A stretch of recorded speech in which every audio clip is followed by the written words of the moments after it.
শুরু হচ্ছে নতুন বন্ধু।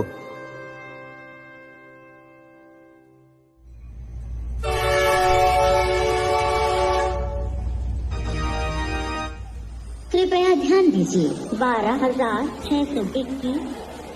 বর্ধমান স্টেশনের রেস্টুরেন্টে ভদ্রলোক নিজেই যেচে এসে আলাপ করলেন। ফ্রেঞ্চ কাট দাড়ি আর গোঁফ, মোটামুটি আমারই বয়সী, অর্থাৎ বছর 40-42। বেশ হাসি খুশি অমায়িক হাব ভাব। 12টা বাজে, তাই লাঞ্চটা সেরে নিচ্ছিলাম। আসলে চলেছি শান্তিনিকেতন, আমার সদ্য কেনা মারুতি ভ্যানে। ড্রাইভার সন্তোষকেও বলেছি খেয়ে নিতে। একটা 4 জনের টেবিলে বসেছি আমি একা।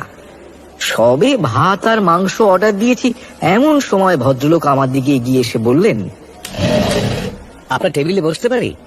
আমি বললাম, বিলক্ষণ, আমি তো একা। আপনিও একা বুঝি? আগে হ্যাঁ। আপনি কোথায় চললেন? এই শান্তিনিকেতন। বাহ, ভালোই হলো। আমিও শান্তিনিকেতনেই যাচ্ছি। সেখানে আমার ছেলে আর মেয়ে পড়ে, ওদের দেখতে যাচ্ছি। গিন্নিরও আসার শখ ছিল, কিন্তু আমার শ্বশুর মশাইয়ের শরীরটা হঠাৎ খারাপ হয়ে যাওয়াতে শেষ মুহূর্তে আর আসতে পারলো না। আপনি কি ওখানে থাকবেন কিছুদিন? দিন 2 আমি ওখানে একটা জমি দেখতে যাচ্ছি। একটা ছোট্ট বাড়ি করার ইচ্ছে আছে, যাতে মাঝে মাঝে গিয়ে থাকতে পারি। আমি একজন লেখক, ওই উপন্যাস লিখি। আপনার নামটা? অমিয়নাথ সরকার। ওহো, আরে আপনার লেখা তো আমি পড়েছি। আপনি তো সাকসেসফুল রাইটার মশাই, দিব্যি লেখেন, একবার ধরলে ছাড়া যায় না। আপনি শান্তিনিকেতনে কদিন থাকবেন? আমি ওই দিন 2। আপনার পরিচয়টা? আমাকে আপনি চিনবেন না, আমি ইলেকট্রিক সাপ্লাই কর্পোরেশনে কাজ করি। নাম জয়ন্ত বোস। আমাদের খাবার এসে গেল। ভদ্রলোক দেখলাম অমলেট আর টোস্ট খেলেন, আর তার সঙ্গে 1 কাপ চা। 10 মিনিটের মধ্যে খাওয়া শেষ করে আবার রওনা দেওয়ার উদ্যোগ করছি, এমন সময় ভদ্রলোক বললেন, আচ্ছা, এতটা পথ একা একা যাওয়া কেন? আপনি আমার অ্যাম্বাসেডারে আসুন না, আপনার গাড়ি পেছন পেছন আসুক, বেশ গল্প করতে করতে যাওয়া যাবে।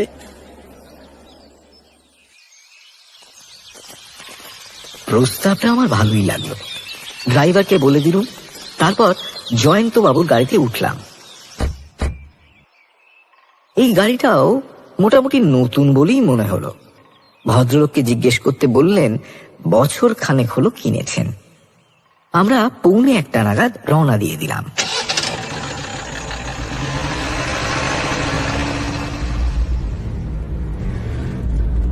সিগারেট চলে? জয়ন্তবাবু প্রশ্ন করলেন। তা চলে, তবে আপনি আমার একটা খান না? সে হবে এখন, আপাতত আমারটাই চলুক। আপনি দেখছি আমারই ব্র্যান্ড খান, উইলস। আগে হ্যাঁ, অনেক দিনের অভ্যেস, তবে আজকাল খাওয়া অনেকটা কমিয়ে দিয়েছি। আমিও দিনে 1 প্যাকেট, তার বেশি না। আমারও তাই। ক্যান্সার বলে যা ভয় দেখাচ্ছে। আমাদের গাড়ি চলতে লাগলো। এতখানি পথ কথা না বলে এসেছি, এখন বাক্যালাপের সুযোগ পেয়ে ভালোই লাগছে। জয়ন্তবাবু জিজ্ঞেস করলেন, আপনার আদি নিবাস কোথায়? পৈতৃক বাড়ি পূর্ববঙ্গে, ফরিদপুর। তবে সে বাড়ি আমি কখনো দেখিনি। আমি কলকাতাতেই মানুষ। আমিও পূর্ববঙ্গ, নোয়াখালী। পার্টিশনের সময় বাবা চলে আসেন, তখন অবশ্যই আমি শিশু। আচ্ছা, কলকাতায় কোথায় থাকেন? নিউ আলিপুর। আচ্ছা, আমি থাকি জনক রোড। পড়াশোনা কলকাতাতেই করেছেন বোধহয়? হ্যাঁ, মিত্র ইনস্টিটিউশন আর আশুতোষ কলেজ। আমার সায়েন্স ছিল। 65-এ বিএসসি পাশ করেছি। আমিও, তবে বিএসসি নয়, বিএ। আর আমার স্কুল ছিল সাউথ সাবারবান মেন, আর কলেজ সেন্ট জেভিয়ার্স। খেলাধুলোর শখ ছিল? ক্রিকেট খেলতাম। খেলা দেখার খুব নেশা ছিল। তখন তো আর টেলিভিশন ছিল না যে বাড়িতে বসে দেখবো, তখন মাঠে যেতে হতো, বিশেষত ফুটবল দেখতে। ফুটবলই যদি বললেন, তাহলে কোন দলের সাপোর্টার সেটাও জেনে নি। ইস্ট বেঙ্গল না মোহনবাগান? মোহনবাগান। এই বিষয়ে আর কোনো কথা নেই। আসুন হাতে হাত মেলাই। জয়ন্তবাবু সিগারেটটা বাঁ হাতে নিয়ে ডান হাতটা বাড়িয়ে দিলেন। আমরা দুজনে করমর্থন করলাম। দুজনে এত মিল দেখে আশ্চর্য লাগছিল।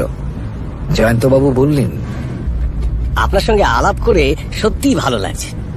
এতখানি পথ একা একা চুপচাপ বসে প্রাণ হাঁপিয়ে উঠেছিল। তাছাড়া দুজনের এত মিল, সেটাও তো একটা আশ্চর্য ব্যাপার। এরকম মিল হয়তো অনেকের মধ্যেই থাকে, কিন্তু তাদের পরস্পরে আলাপ হয় না। আমাদের যে আলাপ হয়ে গেল সেটাই বড় কথা।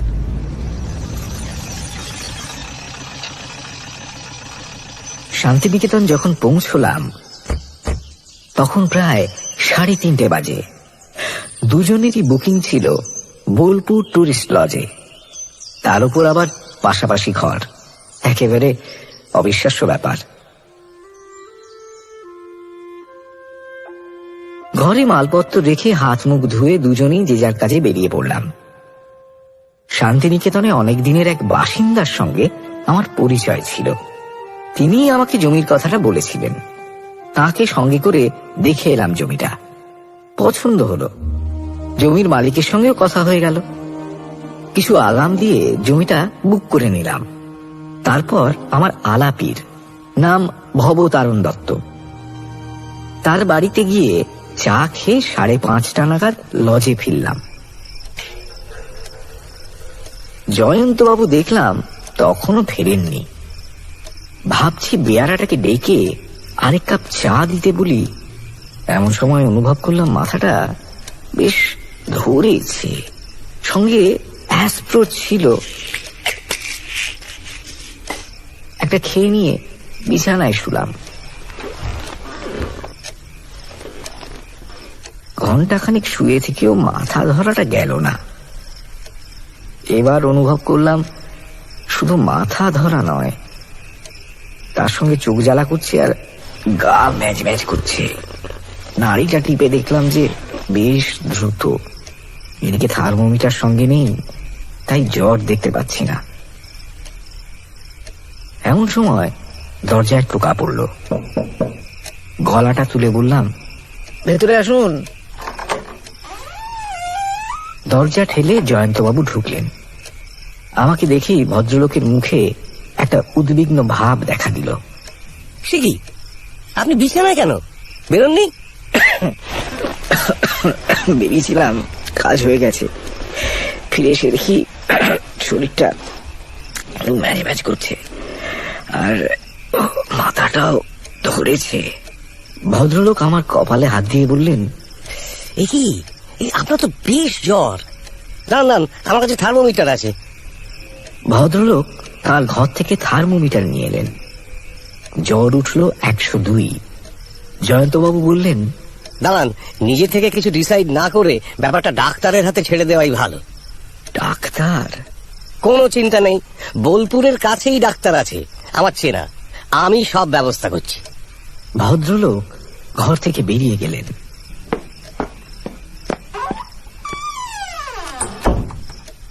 আধ ঘন্টার মধ্যে ডাক্তার চলে এলো। তিনি আমাকে পরীক্ষা করে প্রেসক্রিপশন লিখে দিলেন আর বললেন যেন রাত্রে শুধু মুরগি স্টু খাই। আমি ডাক্তারকে জিজ্ঞেস করে তার ভিজিট দিয়ে দিলাম। সেটাও জয়ন্তবাবু অফার করেছিলেন, কিন্তু আমি রাজি হলাম না। ডাক্তার চলে যাওয়ার পর জয়ন্তবাবু বললেন, এই প্রেসক্রিপশনটা আমি নিলাম, ওষুধ আমি এনে দিচ্ছি, আর কিচেনেও বলে দিচ্ছি রাতে যেন আপনার জন্য মুরগির স্টু করে।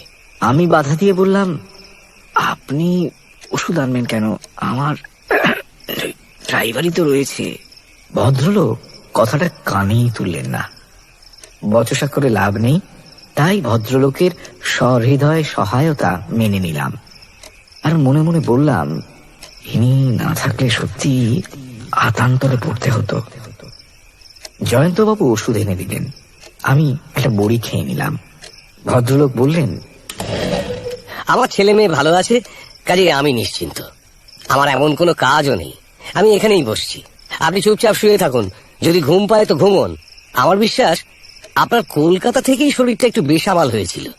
আমি আবার আপত্তি করে বললাম, আপনার থাকার কোনো প্রয়োজন নেই, আমি একা থেকে একটু একটু ঘুমানোর চেষ্টা করি। আচ্ছা, তা বেশ, আমি বরং ঘন্টাখানেক পরে এসে একবার খোঁজ নিয়ে যাব। দরজাটার ভেতর থেকে ছিটকিনি দেবেন না, এখানে চোরের কোনো ভয় নেই। আমি একটু হেসে বললাম, আর আমার সঙ্গে ধন দৌলত কিছু নেই। জয়ন্তবাবু চলে গেলেন।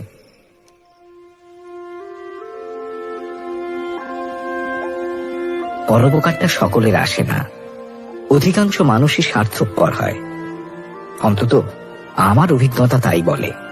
কিন্তু জয়ন্তবাবুকে দেখলাম তিনি শুধু পরোপকারী নন, যা করেন তা হাসি মুখে করেন।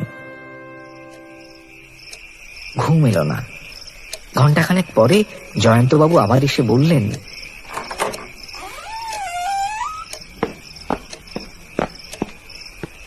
জেগেই যখন আছেন তখন চটপট খেয়ে নিন। আপনার স্টু তৈরি, আমি খোঁজ নিয়েছি। আপনার তো ডাইনিং রুমে যাওয়ার কোনো প্রশ্ন ওঠে না। আমি বেয়ারাকে বলছি আপনার ঘরেই খাবারটা এনে দেবে। আমি অগত্যা রাজি হয়ে গেলাম। রাত্রে ঘুম ভালোই হলো।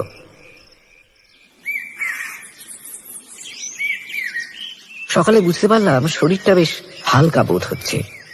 ডাক্তারের ওষুধ তাহলে কাজ দিয়েছে। আমি বাথরুমে গিয়ে মুখ ধুয়ে দাড়িটা পর্যন্ত কামিয়ে ফেললাম। দেখলাম কোনো অসুবিধে হচ্ছে না। 8টা নাগাদ জয়ন্তবাবু এলেন। বললেন, বাহ, দিব্যি ফ্রেশ লাগছে। দেখি তো টেম্পারেচারটা। টেম্পারেচার উঠল 98.8, অর্থাৎ জ্বর নেই বললেই চলে। আমি একটা কথা জয়ন্তবাবুকে না বলে পারলাম না, আর সেটা অন্তর থেকেই বললাম। ভদ্রলোকের ডান হাতটা আমার 2 হাতে চেপে বললাম, আপনি আমার জন্য যা করলেন এ ঋণ পরিশোধ হওয়ার নয়। সত্যি বিপদে আপনার মতো বন্ধু না পেলে কি করতাম জানি না। বন্ধুই যদি বললেন তাহলে আর আপনি কেন, তুমিতে নেমে আসা যাক না। আড়ষ্ট ভাবটা তাহলে একেবারে কেটে যায়। এত অল্প সময় আপনি থেকে তুমিতে নামাটা বোধ হয় স্বাভাবিক নয়। কিন্তু প্রস্তাবটায় আমি আপত্তি করতে পারলাম না। বললাম, বেশ তো, তোমার যদি আপত্তি না থাকে আমারও নেই, তুমি চলুক। তাহলে আজকের দিনটা এখানে থেকে কালকে রওনা হওয়া যাক, কি বলো? আজ একটা গান বাজনার ব্যাপার আছে সিংহ সদনে, সেটা সন্ধ্যায় দেখা যেতে পারে। আমার মেয়ে অনেক করে বলে দিয়েছে। আমি বললাম, তথাস্তু।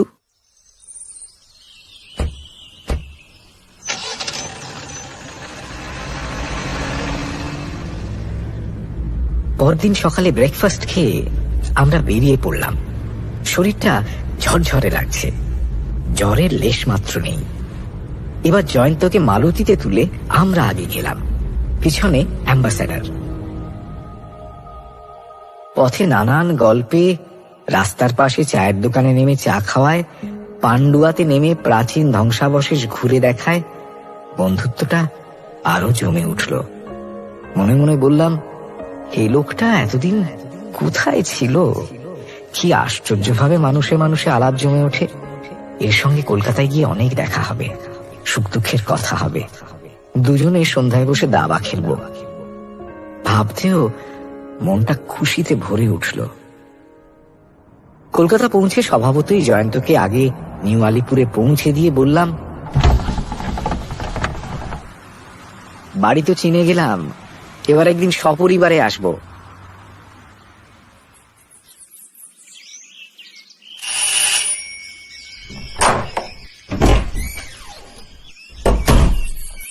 বাড়িতে এসে স্ত্রী মনোরমাকে সব ঘটনা বললাম। অতি মূল্যবান জিনিস লাভ হলো, একটি নতুন খাঁটি বন্ধু। চিঠিটা এলো 3 দিন পরে। লেখা হয়েছে শান্তিনিকেতন থেকে ফিরেছি সেই দিনই, কিন্তু স্থানীয় ডাকের সাহায্যে এই অল্প পথটুকু আসতে লেগেছে 3 দিন। চিঠিটা এই: ভাই অমিয়, 25 বছর পরেও তোকে আমার চিনতে অসুবিধে হয়নি, কিন্তু আমার দাড়ির জন্য তুই বোধহয় আমাকে চিনতে পারিসনি। আমার আসল নামটা তোকে বলিনি, আর সেই সঙ্গে আরো কিছু কথা বানিয়ে বলেছি, কারণ আমার আসল পরিচয়টা জানলে তোর সঙ্গে বন্ধুত্বটা হতো না। আর সেই সঙ্গে আমার প্রায়শ্চিত্তটাও হতো না। আমি হলাম তোর স্কুলের সহপাঠী কৌশিক মিত্র, ডাকনাম রেন্টু। তোকে নিশ্চয়ই মনে করিয়ে দিতে হবে না যে তোর সঙ্গে সাপে নেউলে সম্পর্ক ছিল আমার। তুই ছিলি ক্লাসের ভালো ছেলে, আর আমি ছিলাম সেরা শয়তান। তোর পেছনে যে কতদিন ধরে কত রকম ভাবে লেগেছি সেটা আজ ভাবতে অবাক লাগছে। তোর যদি সেই সব দিনের কথা মনে করে কোনো তিক্ত ভাবও থেকে থাকে, আশা করি এই দুদিনের বন্ধুত্বে সেটা কেটে গেছে। মনে রাখিস, আমরা দুজনেই এখন অন্য মানুষ। স্কুল হলো শুধু অতীতের ব্যাপার। এই নতুন সম্পর্কটাই আসল, পুরনোটা কিছু না। ইতি তোর বন্ধু রেন্টু। পুনশ্চ তুমি থেকে তুই এ নামতে আপত্তি নেই তো? আমি চিঠিটা পেয়ে তখনই উত্তর দিয়েছিলাম, ভাই রেন্টু, তোর চিঠিটা পেয়ে খুব খুশি হলাম। আগামী রবিবার সন্ধ্যায় আমি তোর বাড়ি আসছি, তখন কথা হবে।